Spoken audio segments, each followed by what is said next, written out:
Okay, we've got about 30 minutes for discussion, questions, etc. Who'd like to lead off? We'll take a block of questions.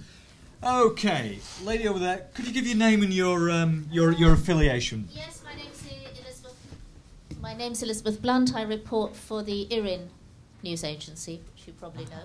Yeah. I was interested in what you just touched on about something, I think it was maize in small holes being so good it was passed from farmer to farmer. I'd be interested in any other examples. What sort of things are so good that people pick them up and pass them on to each other spontaneously? Yeah, that's a... sorry, do you want to take several questions? Yeah, in which case I need a bit of paper. Very, very easy. Got lots of paper. Okay. Yeah. I can share a pen, I just need to... Right. Gentleman here. Hi, my name is Khalid Ali. I'm a student from Kingston University and I have an interest in farming.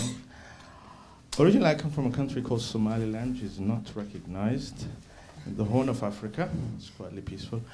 And my interest is, there's a plant called Jatropha, which is a biofuel. And recently, some companies are encouraging for it to be farmed in Africa.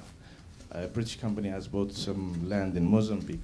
I mean, what impact will that have in Africa if all Africans start doing that? I mean, would the food prices will go up again and people will stop growing maize and things like that? And the second thing is like, for example, I come from Somalia, which is an unrecognized country for farmers, present and future farmers in Somaliland.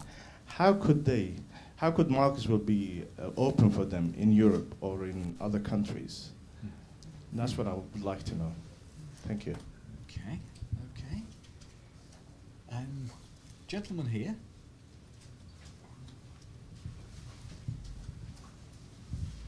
Joe Hanlon, I'm a writer. I'm from the Open University, but I write on Mozambique and have for a number of years. And I have a science background, so I sort of follow the science and technology side of this. And what's interesting about Mozambique is the agricultural technology level is lower now than it was 30 years ago. And it's lower now because the donors, particularly DFID, led a campaign to get the state out of agriculture so that the research centers were closed down, the seed production centers were closed down, and agricultural extension was closed down. And the private sector has never filled the gap. Now, how do we construct systems when there's an overriding ideology that says that we can't do a kind of balance, that the state, for instance, is not allowed to do maize breeding? I interviewed some Zimbabwean farmers who came across the border and went into the Ministry of Agriculture and said, okay, we're in Manica, what kind of maize do we grow and what kind of fertilizer do we use? And they said, oh, you're the private sector, you have to know that. And the problem is that these white farmers had been told all their lives which maize varieties to grow and which fertilizers to use. And so the technological level in Mozambique, there are lots of technologies. There's no dip tanks because the state is not allowed to run dip tanks anymore. How do we move forward? How do we get out of that hole? Okay, let's take one more, and then we'll come to Felicity here in the front row, and then we'll. Felicity Proctor. In fact, in many ways, my question perhaps resonates with the comment that's just been made.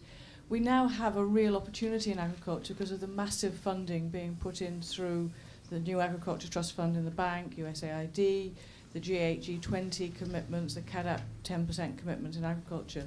But my deep concern is that nobody is really mapping how best that money can be spent to optimise on the points that you've just raised, how to bring the private sector in, what is the core role of the public sector, what is the relationship between sort of science, civil society, and the public sector and private sector provision. And I don't think those models really are there.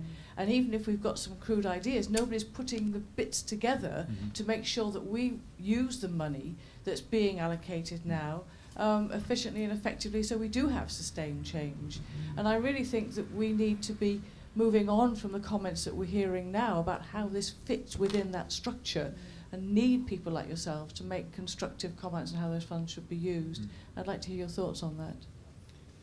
Okay, let's take that round. It's about which kind of innovations transmit, the effects of Hetrofa, where are the markets, technology decline in Mozambique for withdrawal of the state, and how do we make best use of the funding. Professor Conway, lead us off. Let me start off and the others can come in. I think there are very few examples of farmer to farmer. The interesting negative example is Americas.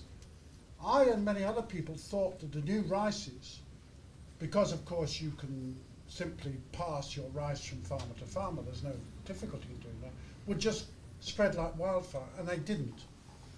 And what is interesting is that they are working in Uganda, but they're working in Uganda because Uganda's got a very good seed distribution system. And if you listen to Monty Jones, he will now say, we should have had the private sector involved in this right from the beginning. So I think farmer to farmer is pretty rare. And even if you go back to the sort of agricultural revolution in Britain or in America in the 18th century, it was basically innovations being sold by innovators at market fairs. It wasn't farmer to farmer. On the Jatropha's got a lot of potential. One of the potentials is it grows in rather poor land, but it doesn't grow very well in poor land. And if you actually want to grow it well, you grow it in good land. They're doing quite a lot in India on it.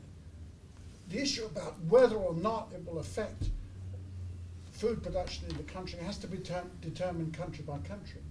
There are some places, actually Mozambique would be one, where you can grow a lot of biofuels without affecting the food production, because Mozambique's got an awful lot of land, and if they certainly put their mind to it, they could actually get a lot of good agricultural production. But that's a very interesting story you tell. I'm not sure that DFID actually deliberately stopped it. What really happened was the growth of a viewpoint in DFID and other aid agencies that Africa didn't need agricultural development. I mean, 20 years ago, there was a massive decline in investment in agriculture for developing countries in the USA, World Bank, and in Europe. The argument was the private sector will do it. You don't need to invest in agricultural development. And that view is still there. I mean, I had an argument with the Secretary of State when I was Chief Scientist, because he said to me, are there any countries that didn't have agricultural development before they industrialized? I said, yes. And he said, oh. I said, what were they? I said, Singapore. And he got it. You know, well, I think he got it. I'm not sure. I mean, the point is that there is still a prevailing view, and that's still the view in Mozambique among aid agencies, that they don't need agricultural development, they need industrial development. If only they could get all that damn coal out of the Teti Valley, they would be rich and they could buy all the food they want from South Africa, or there'd be farmers flooding across to produce the food they need. That's a very strong economic view of all of this, and I think it's a very difficult one to counter. Just on the mapping of the money, what I suggest you do, maybe you've done it, but what others might want to do, is go to the Feed the Future website, which is the new USAID food security program. So you just put in Feed the Future and look for the country plans. There's about 20 country plans in there, which are an analysis of what each country intends to do and what USAID will be. Well, they haven't actually worked out what they'll be supporting, but it is an analysis. And I think it's actually quite a good approach to what you're saying. The great advantage of the country program for Food the Future is it does accept the fact that every country in Africa is different, and that you need a locally driven agricultural development program. Have a look at them and see what you think about them. If you think they could be improved or you don't like them, you can simply write to USAID and they'll probably listen to you. It's a way of, I think it's got the potential to do what you're saying, but I'm not, you'd have to judge that.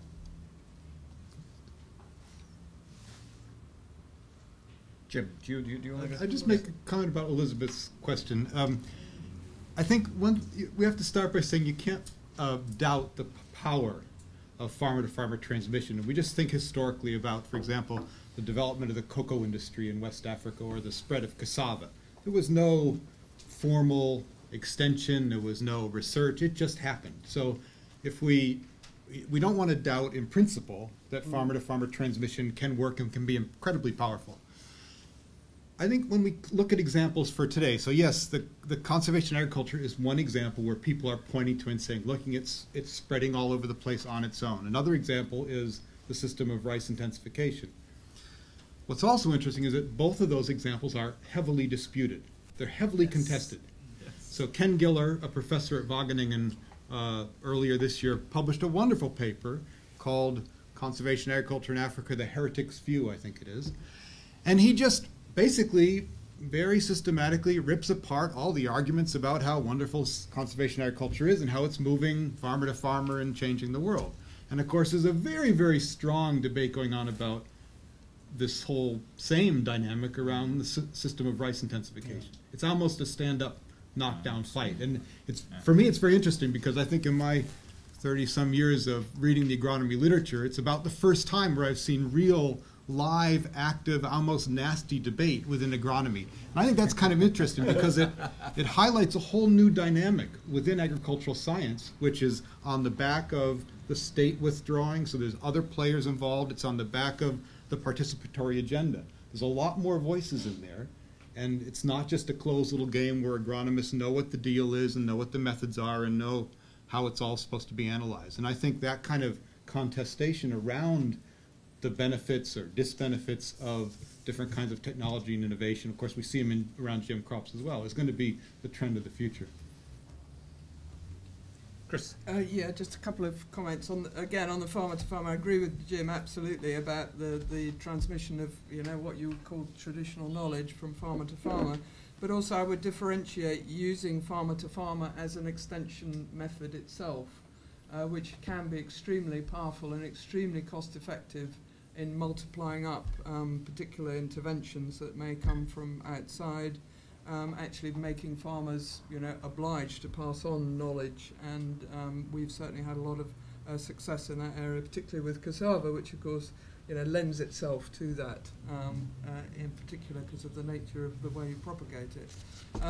Somaliland, yeah, amazing story, and I wish that it could get into EU markets, but with the current constraints around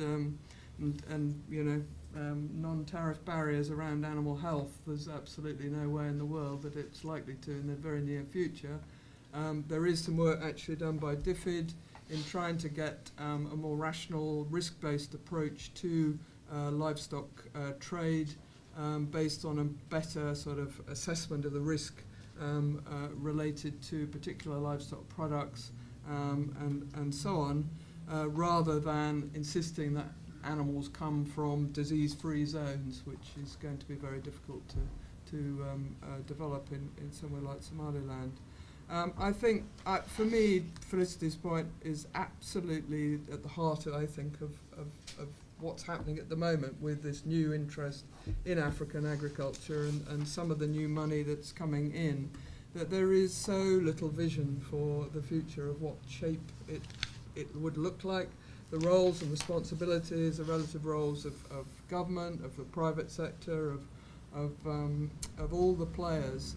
And I'm, very sceptical about the whole sort of CADAP process, although it's supposed to be African-led. It's a very top-down model, and I'd be very interested to look at the more country, maybe country-led sort of more action plan. So there's a much more coordinated plan across now increasingly fragmented ministries with responsibility, coordinated in a sensible way that starts to really support and doesn't cut across the roles of the private sector, the government, NGOs, and all the relevant players. I mean, there is no doubt there needs to be a strong government sector, in regulation, in supporting the development of public goods and all these things. There is no doubt there has to be a strong, vibrant private sector. How do we all work, all the actors involved work to create that and have a vision at the country level and lower down? Where I think you see this more happening, to my mind, is in African countries that have a much more decentralized government, and where that can actually happen at a local level in a more effective way, where there is, for example, in Uganda, quite a strong, accountable local government structure that is, ranked and graded. They have to perform at some level, and where you can get that sort of coordinated development of infrastructure, of what the government does, support to private sector, at least at a district level. But for me, I would like to see the Future Agriculture's team start, looking at this in developing this vision, because I think we're visionless at the moment in what's going on. I really do. And there's a real danger that because, we've now had 20 years without much interest, that we'll be reinventing wheels all over the place. I do think it's worth looking at China in this respect, because China, despite, the perception, is in practice not very top-down. There's an enormous amount of experimentation and private entrepreneurship at the local level. I don't think you can translate what happens in China to anywhere else, but I think it's at least worth looking at in terms of what's going on in practice as opposed to what's going on in theory. Okay. Time for another round of questions. There's a couple of cans over there. Gentleman over there? I think there was somebody else over there who wanted to have a go. Yeah, yes, you, sir. Yes. Hugh Baggan locally. I'm a donor facilitator working with the Ministry of Agriculture in Malawi. I'd just like to resonate Felicity's comment and Christie's comment. The CADAP process is the game in town. And from the CADAP, when Malawi was signed on the 19th of April, we're supposed to get an investment plan ready, up and running by the 1st of October. And how do you get your new technologies into that investment plan, given the fact that you've probably got enough money to probably finance 3 to 4, not more, overall activities? And by the way, everyone's saying there's new money around or extra money around. I have seen absolutely no evidence of that at all. And given the fact that you've got a slight funding crisis in this country, don't look to DFID, I don't think. Anyhow, there is an investment plan, 1st of October, and by the way, there's about another 10 countries going to sign the CADAP Compact. So your window of opportunity to influence this process is limited. Gentleman on the back, sorry, lady on the back row, sorry. What happens in countries that are afflicted with conflicts? Because today I am very pleased to see a lot of green in African countries, but in the media what we see is all hostile areas, people under control and this thing. What happens to the areas in conflicts? Because, in Sri Lanka, the northeast of Sri Lanka, where 50 years ago people have been exporting rice and fish to the rest of the country, are now in camps, locked up.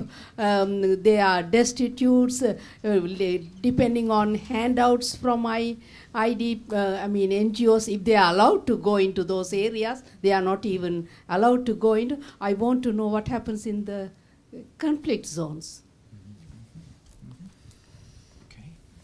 Gentleman down here at the front.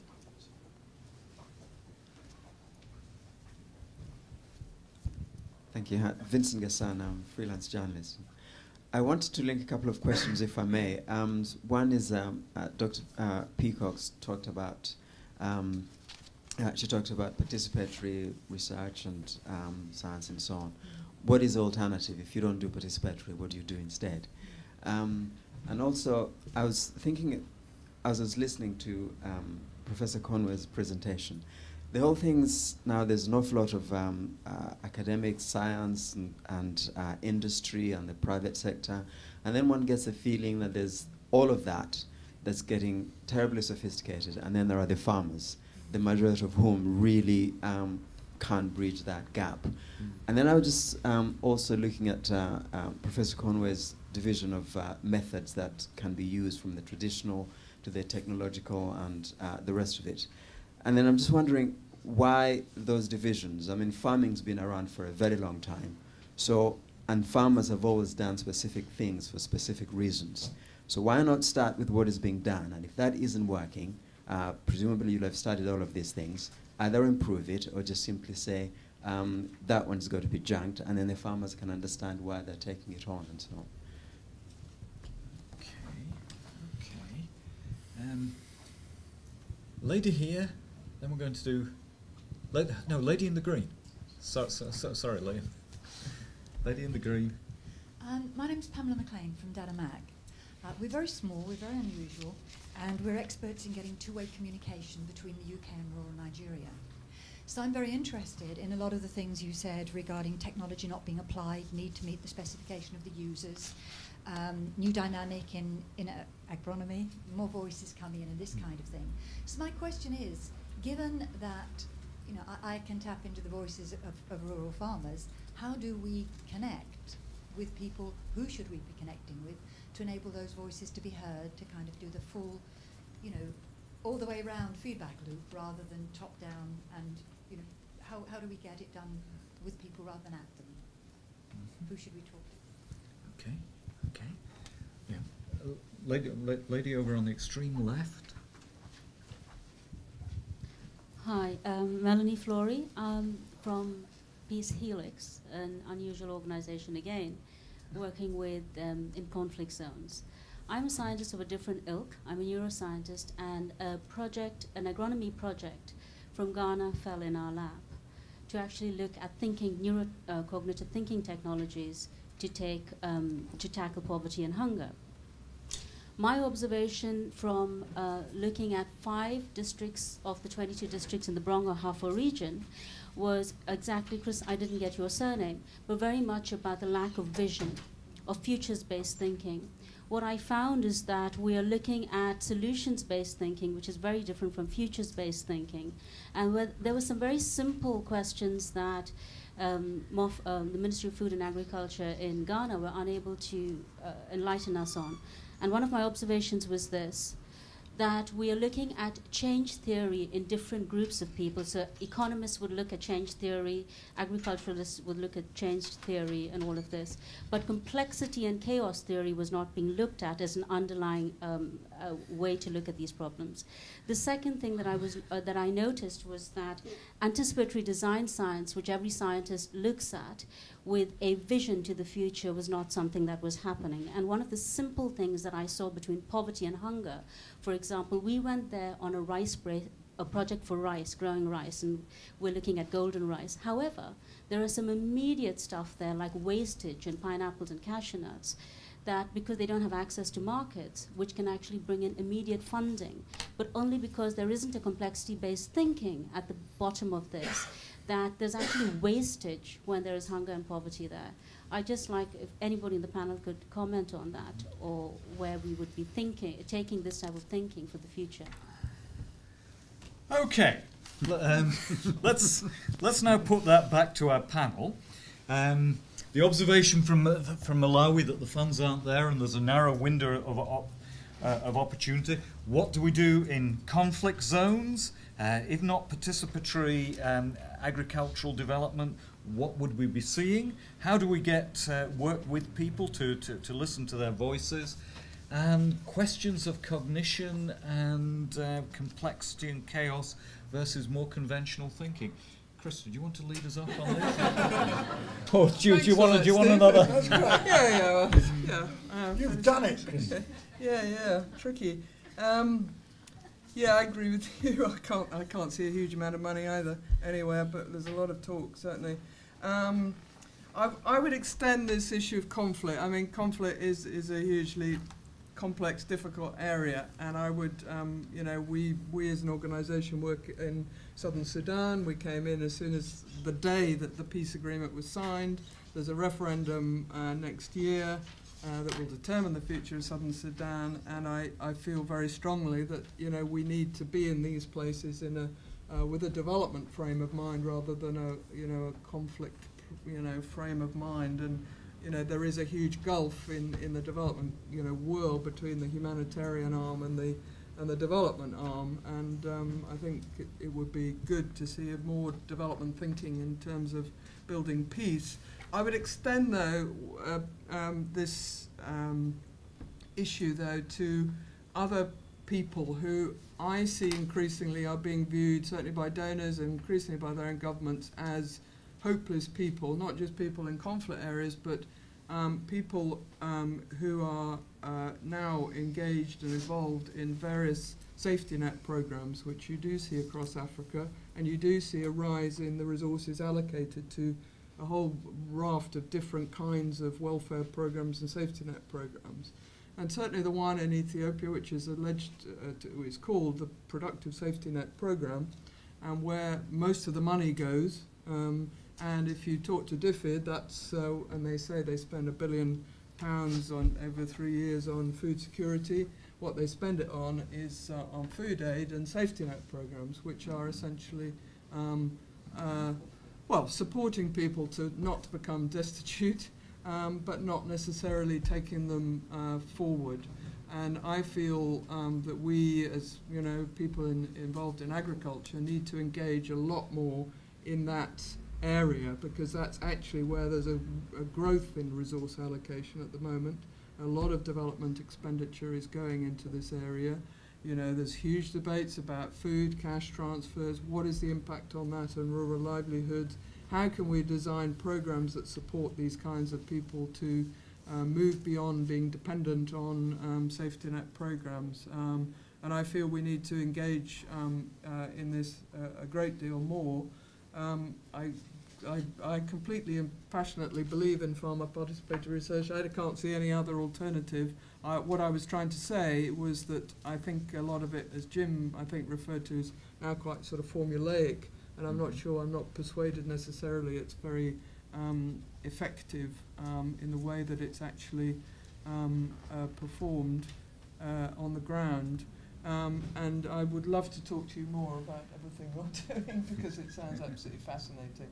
And I'm a great believer in having a vision and going for the vision. And if people lack vision, they're just not going to go very far. So I would love to talk to you more. Okay, Jim.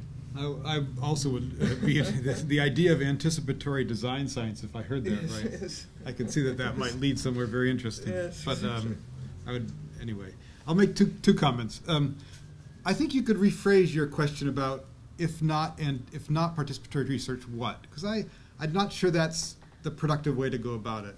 I think we have to see a whole range of different kinds of problems, and then a whole range of different kinds of research approaches. Some problems, like for example, if you're trying to develop a vaccine and you're involved in the really basic science part of that vaccine development, participatory research may not be anywhere on the agenda.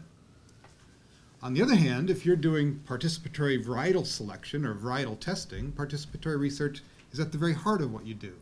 So the question isn't, is it participatory or is it not? The question is, how do you figure out for the particular problem you're working on in a particular context, which combination of methods and approaches, including the participatory ones, are useful? The problem we got into in the past is that there was a strong drive to say that participation is always good and more participation is always better. And I think once people allowed themselves to be driven into that cul-de-sac, it's been very hard to pull back from that. And that's the problem. One other comment about rural voices. I think this is, in thinking through that problem, that's a situation where a innovation systems perspective becomes very useful, because the idea of an innovation system, it's about networks and relationships. And of course, it's not just one person or one actor or one institute that one wants to be talking to, but a whole range.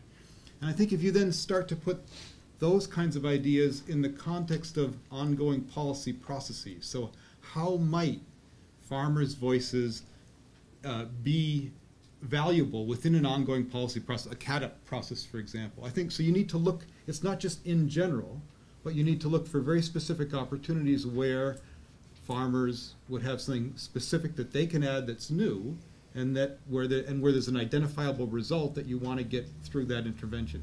And that's where the kind of complexity and the interlinking and the network ideas around innovation systems, I think, can be very useful and powerful. Thank you. And now the last word falls to Professor Conway. Oh.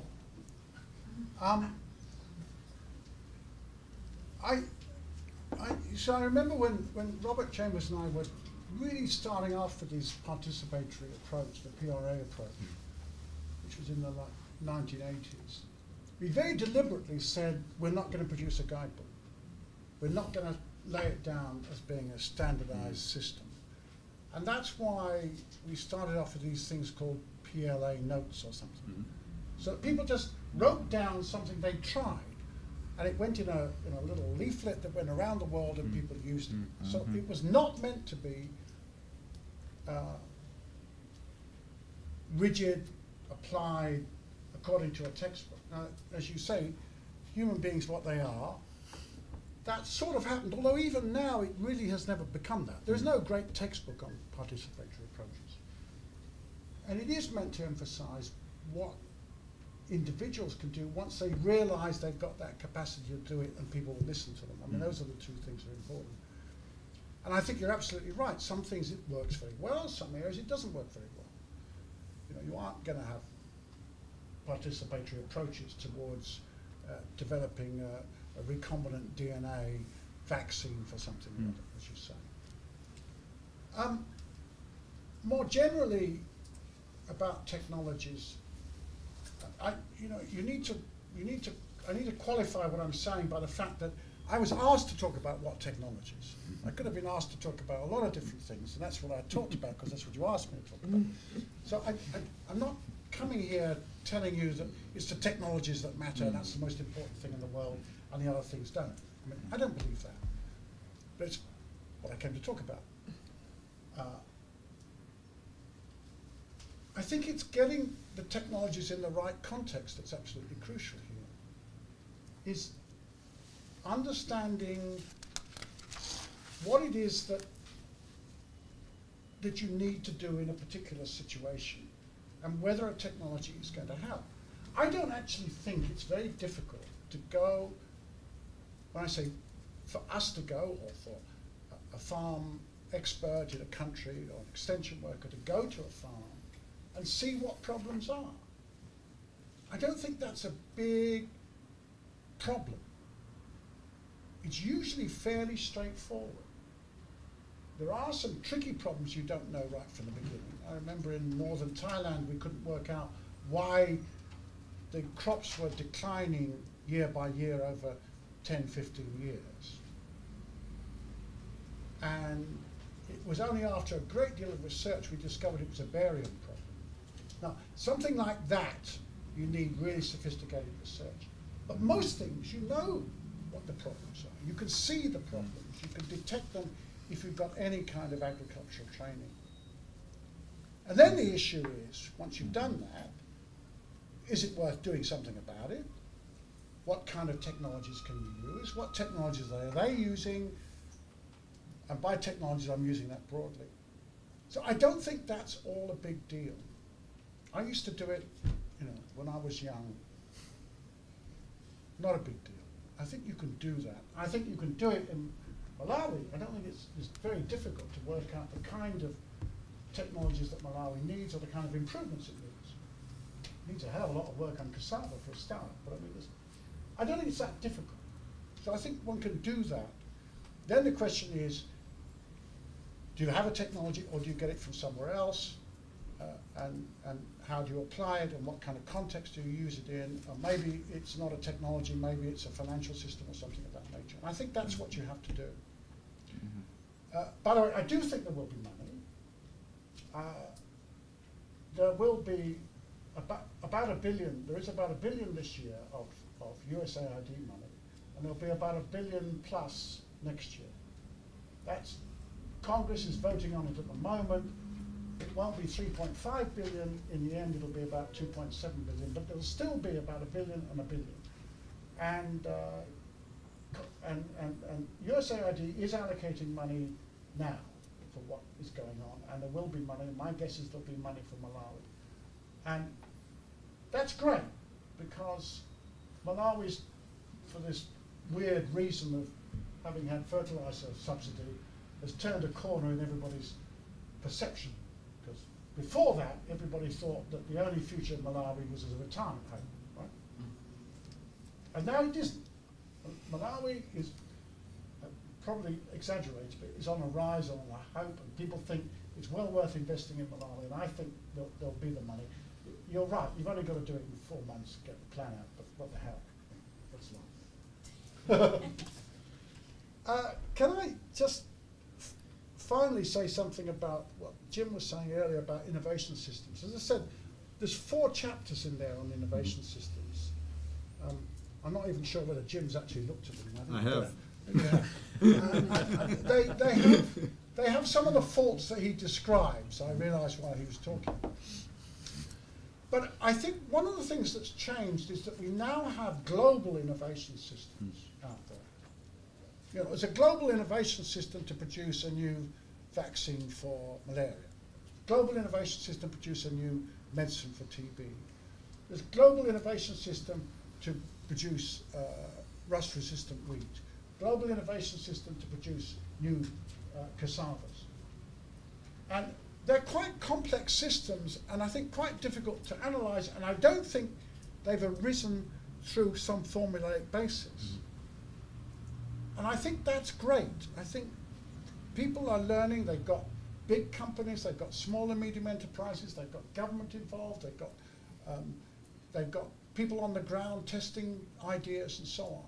I think the big challenge for developing countries is to latch on to those.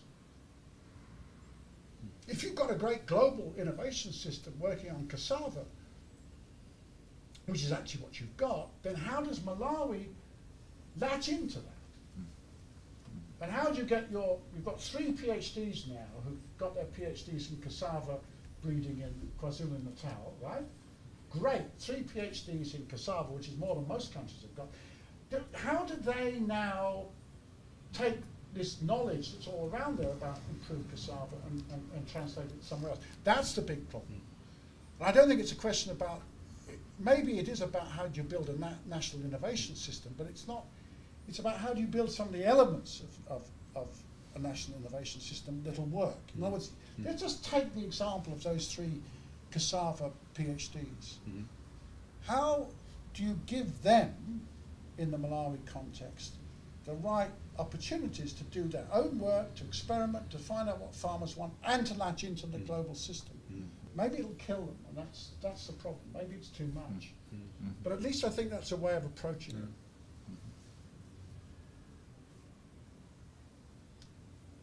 I love the idea of ethical input markets, ethical agro dealers. That's great. I think we're going to go for those. Okay. Well, we've had a very good discussion here, and that's a pretty good summary that we've had on the final round from the panel here.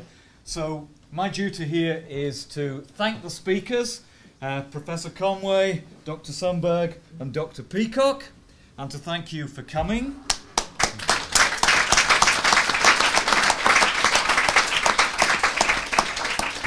And also to say that the next meeting in this series won't be next week. We were hoping to do market failures next week, but we're going to do that in September. Our next meeting is going to be in 2 weeks' time, on the 29th of July, when we'll be looking at the issue of land in Africa. Thank you. Good. Excellent. Would you have Monday